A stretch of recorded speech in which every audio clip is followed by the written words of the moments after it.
Biofísica cardíaca. Como sabemos, el corazón está formado por dos bombas, el corazón derecho y el corazón izquierdo, y cada bomba es bicameral, posee una aurícula y un ventrículo. La función del corazón derecho que estoy señalando es bombear sangre a través de la arteria pulmonar hacia los pulmones.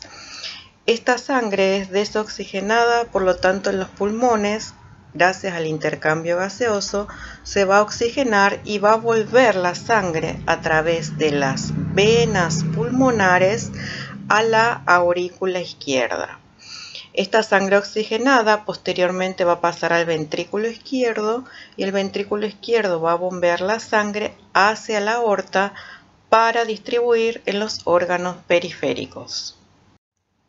Como sabemos, existen tres tipos principales de músculos: el músculo auricular, el músculo ventricular y las fibras musculares especializadas de excitación y conducción.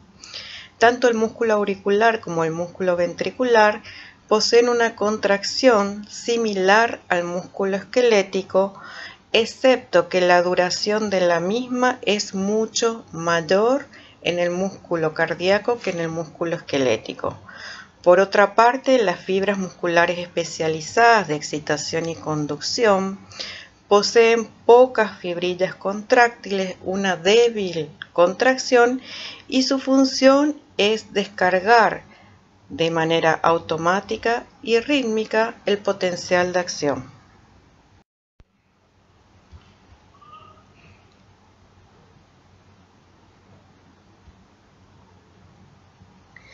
La activación eléctrica del corazón genera el potencial de acción. Y en definitiva, el corazón consta de dos tipos de células musculares: las células musculares contráctiles y las células musculares de conducción. Las células musculares contráctiles están formadas mayor parte por el tejido auricular y ventricular. Generan contracción, fuerza y aumento de la presión. Y las células de conducción, que vamos a ir viendo más adelante, propagan con rapidez los potenciales sobre el miocardio.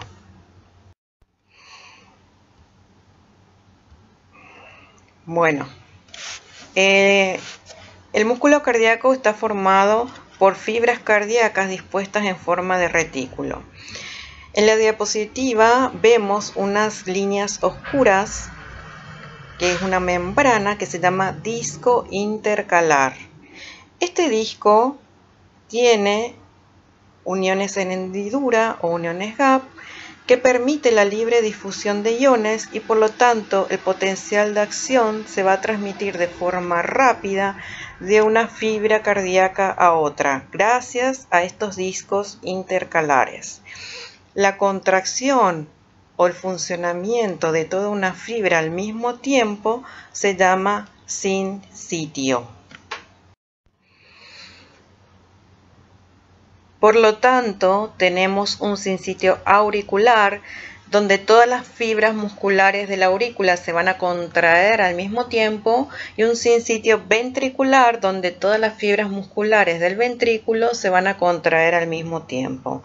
Estos dos sinsitios están separados por un tejido fibroso que rodea las válvulas auriculoventriculares, y este tejido fibroso va a hacer que el potencial de acción de la aurícula no pase directamente al ventrículo. Por lo tanto, la aurícula y el ventrículo no se contraen al mismo tiempo. Propiedades del músculo cardíaco. Una de ellas es el inotropismo, que es equivalente a la contractilidad, que es un proceso de acortamiento de los miofilamentos con desarrollo de tensión. El cronotropismo, que es equivalente a automatismo, se refiere a la estimulación rítmica del corazón. El dromotropismo, que es equivalente a la conductibilidad, se refiere a la conducción de la actividad eléctrica a través de las fibras miocárdicas especializadas. Y el vasmotropismo o excitabilidad es una propiedad que tienen las células para responder a un estímulo, modificando su potencial de membrana en reposo para convertirlos en potenciales de acción que se propagan.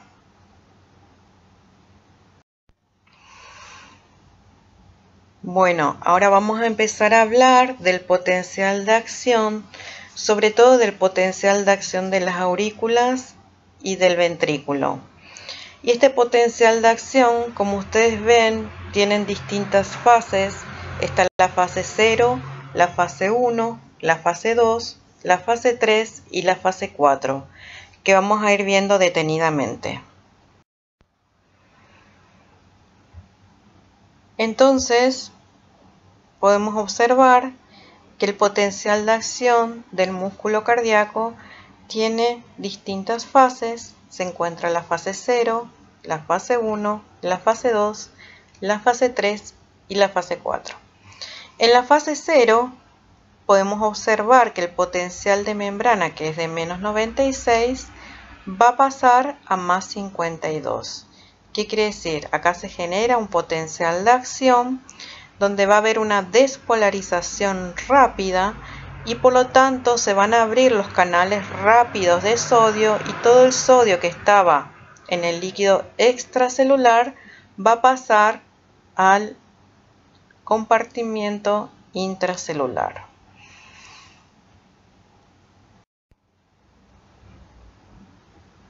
En la fase 1 podemos observar que el voltaje del potencial de acción se vuelve menos positivo. Esto se debe a que existe una repolarización inicial, o sea, la célula se empieza a repolarizar y se activa por lo tanto una corriente transitoria de potasio que va del interior de la célula hacia el exterior. Por lo tanto, el voltaje se hace menos positivo. En la fase 2 podemos observar que se encuentra la meseta. La meseta es exclusiva del músculo cardíaco y no existe en el potencial de acción del músculo esquelético. Esta meseta se debe a que en el músculo cardíaco existen unos canales especiales que se llaman canales L, que son los canales lentos de calcio y sodio. Por lo tanto, en la meseta se produce una entrada de calcio y sodio a la célula y eso permite mantener constante el voltaje durante un cierto tiempo y además detiene la repolarización que se había iniciado en la fase 1. La fase 3 del potencial de acción del músculo cardíaco se refiere a la repolarización. Es similar a lo que ocurre en el potencial de acción del músculo esquelético. Durante la fase 3 podemos decir que los canales de calcio y sodio se cierran y se abren los canales de potasio. Por lo tanto, el potasio sale de la célula al líquido extracelular. En la fase 4 va a actuar la bomba de sodio-potasio ATPasa, por lo tanto el sodio que está dentro de la célula va a salir al líquido extracelular y el potasio que está en el líquido extracelular va a entrar dentro de la célula y el potencial va a volver a su potencial de reposo o de membrana.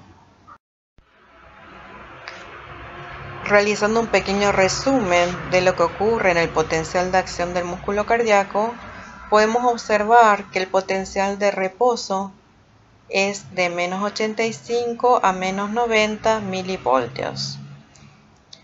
Después se genera el potencial de acción, se despolariza la célula, ocurre la espiga que va de menos 85 a más 20 y esta espiga ocurre porque se abren los canales rápidos de sodio. Por lo tanto, el sodio entra a la célula.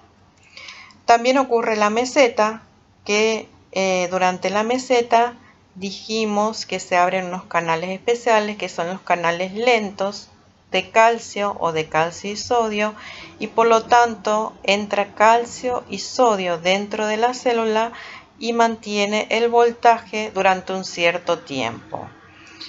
En la fase 3 o en la fase de repolarización, estos canales lentos de calcio y sodio se cierran, se abren los canales de potasio, por lo tanto el potasio sale de la célula al líquido extracelular y se vuelve a ser negativo el voltaje.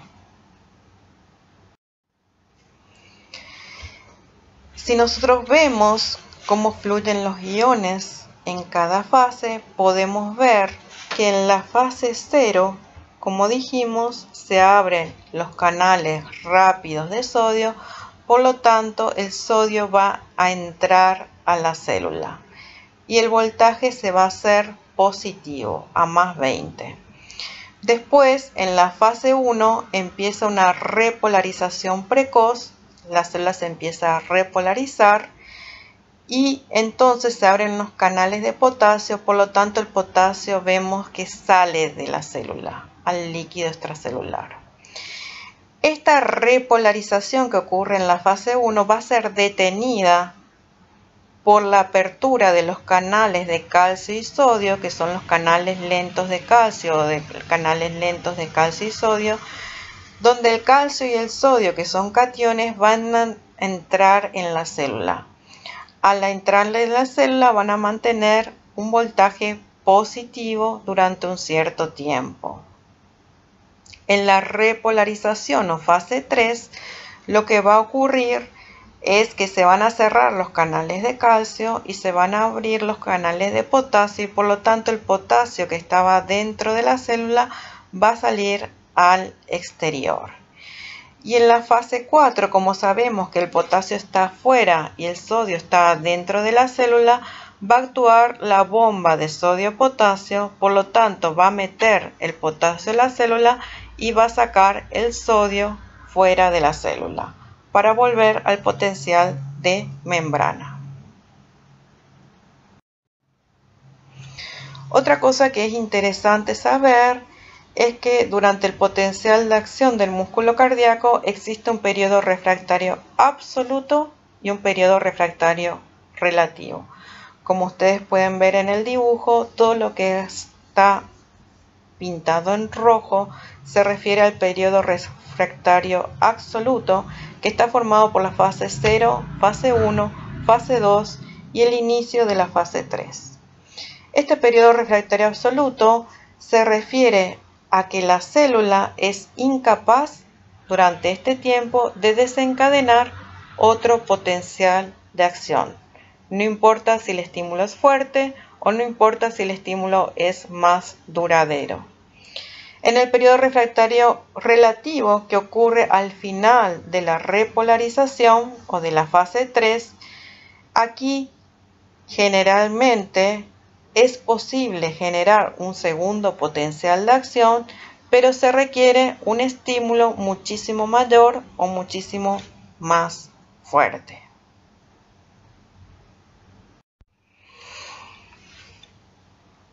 Bueno, ahora vamos a hablar del sistema de excitación-conducción del corazón. Este sistema de excitación y conducción tiene como función generar impulsos eléctricos y conducirlos por todo el corazón para producir la contracción rítmica del músculo cardíaco. El sistema de excitación-conducción está formado por el nódulo sinusal o nódulo sinoatrial, los tractos internodulares, que le estoy marcando aquí, está el tracto internodular anterior, el medio y el posterior. Después se encuentra el nódulo auriculoventricular, el haz auriculoventricular o haz de His, las ramas derecha e izquierda y las fibras de Purkinje. Si hablamos del nódulo sinusal, podemos decir que se encuentra localizado en la pared posterolateral superior de la aurícula derecha y emite unos tractos internodulares que lo van a conectar con el nódulo auriculoventricular. La función del nódulo sinusal es generar el potencial de acción, por lo tanto podemos decir que es el marcapaso del corazón. El nódulo auriculoventricular se localiza en la pared posterolateral de la aurícula derecha por detrás de la válvula tricúspide. En este nódulo auriculoventricular se va a producir un retraso del potencial de acción y este retraso se debe a que en su estructura existen menos uniones gap o uniones en hendidura. Por lo tanto, esto va a permitir que las aurículas vacíen su sangre a los ventrículos y que las aurículas no se contraigan al mismo tiempo que los ventrículos. Como dijimos, en el nódulo auriculoventricular existe un retraso en la conducción del potencial de acción que viene de las aurículas para ir a los ventrículos. Este retraso, si nosotros tenemos que decir la causa, este retraso se va a deber a que este nódulo en su estructura posee menos uniones gap o menos uniones en hendidura. Por lo tanto, el flujo de iones va a ser menor y el potencial de acción va a ser más lento. Como ustedes pueden ver en el dibujo, las vías internodales llega el potencial de acción en 0,03 milisegundos. En el nódulo auriculoventricular se produce un pequeño retraso y de ahí pasa a 0,03 a 0,12 milisegundos. Y después el potencial de acción se va a conducir a través de un haz que se llama haz auriculoventricular y este haz después se va a dividir en dos ramas, la rama izquierda y la rama derecha. Fíjense que si vemos en el tiempo, ¿no? Vemos que para pasar el potencial de acción de la aurícula al ventrículo, el tiempo es de 0,03 y cuando llega a las ramas derecha e izquierda, el tiempo pasa a 0,16. O sea que hay un retraso más o menos de 0,13 milisegundos.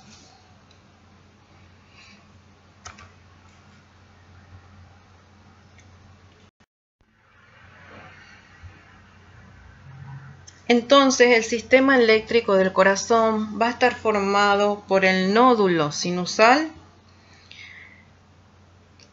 los fascículos auriculares internodales, el nódulo auriculoventricular, el haz auriculoventricular o haz de His, las ramas derecha e izquierda y las fibras de Purkinje.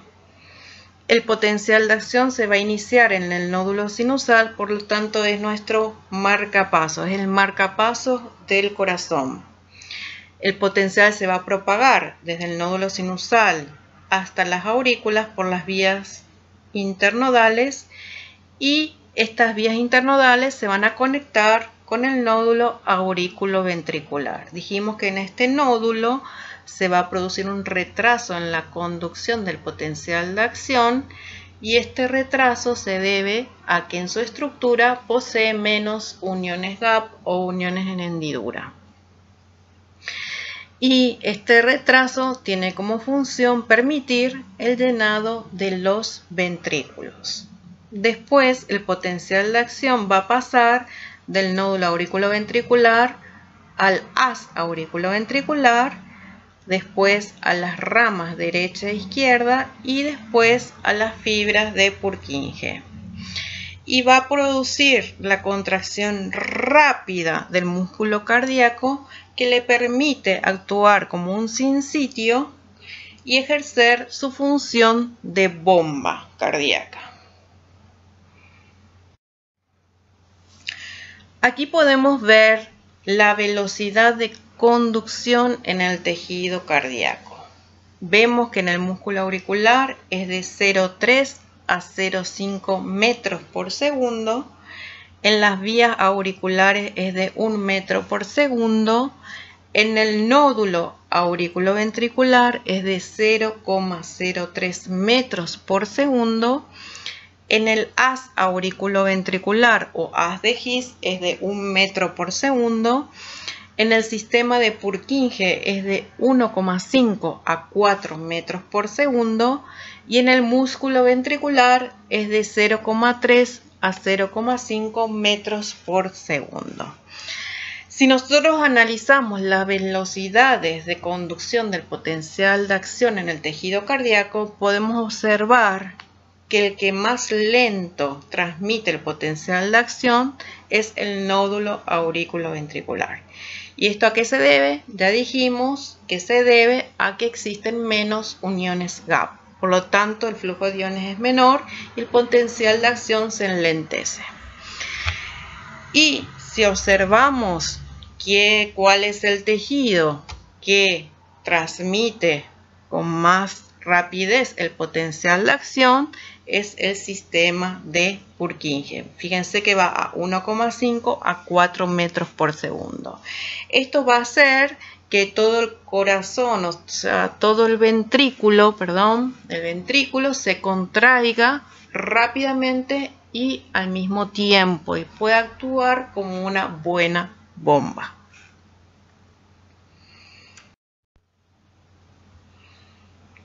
Si observamos nuestro dibujo, podemos ver los potenciales de acción al costado.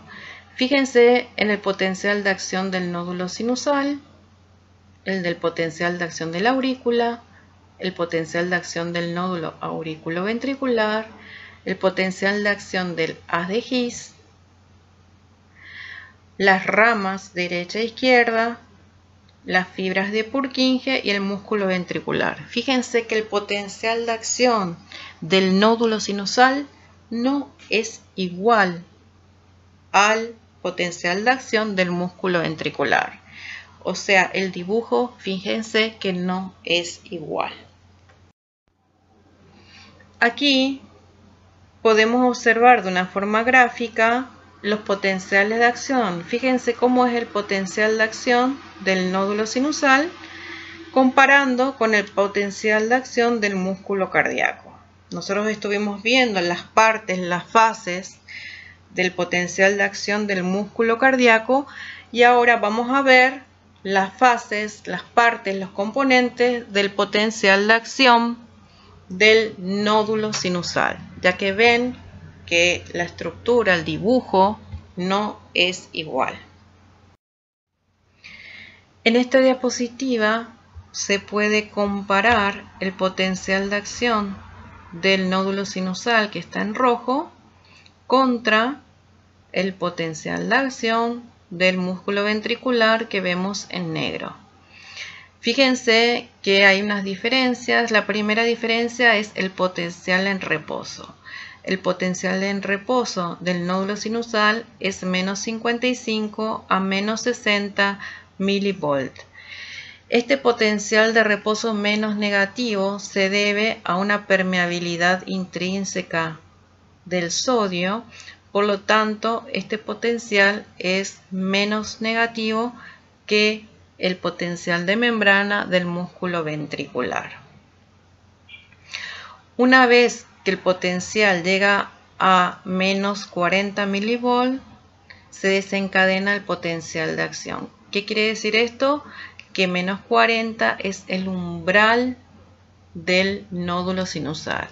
O sea, que para desencadenar un potencial de acción en el nódulo sinusal, tenemos que llegar a menos 40 milivolt. Aquí se produce la despolarización y se activan los canales lentos de sodio. Posteriormente ocurre la repolarización y después hay una hiperpolarización que se debe a la salida residual del potasio porque los canales de potasio permanecen abiertos durante más tiempo. Si nosotros vemos el potencial de acción en el nódulo sinusal y comparamos ambos dibujos, podemos ver que el potencial de acción del nódulo sinusal no hay fase 1, no hay fase 2, o sea que no hay meseta, hay fase 3 y hay fase 4. Entonces, para resumir, podemos ver que en la despolarización, cuando llegamos al umbral, existe la fase 0, que es la despolarización, la fase 3, que es la repolarización, y la fase 4 también, donde actúa la bomba de sodio-potasio.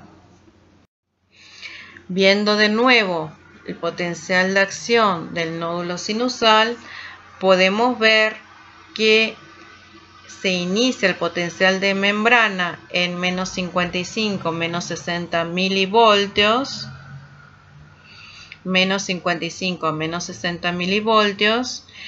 Eso se debe a una permeabilidad intrínseca al sodio, y al llegar a menos 40 milivoltios, que es el umbral, se abren los canales de calcio, se despolariza la célula, ¿no?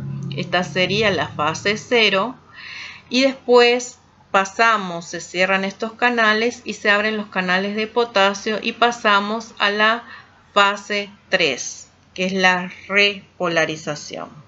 Después actuaría la bomba de sodio-potasio, que sería la fase 4. Frecuencia del potencial de acción. El nódulo sinusal puede generar 60 a 100 potenciales de acción por minuto, que es igual a 60 a 100 latidos por minuto. El nódulo auriculoventricular puede generar 40 a 60 potenciales de acción por minuto y las fibras de Purkinje 15 a 40 potenciales de acción por minuto. Entonces, nosotros podemos decir que el nódulo sinusal es el marcapasos del corazón porque es el que más potenciales de acción puede generar en un minuto. Muchísimas gracias. Hasta luego.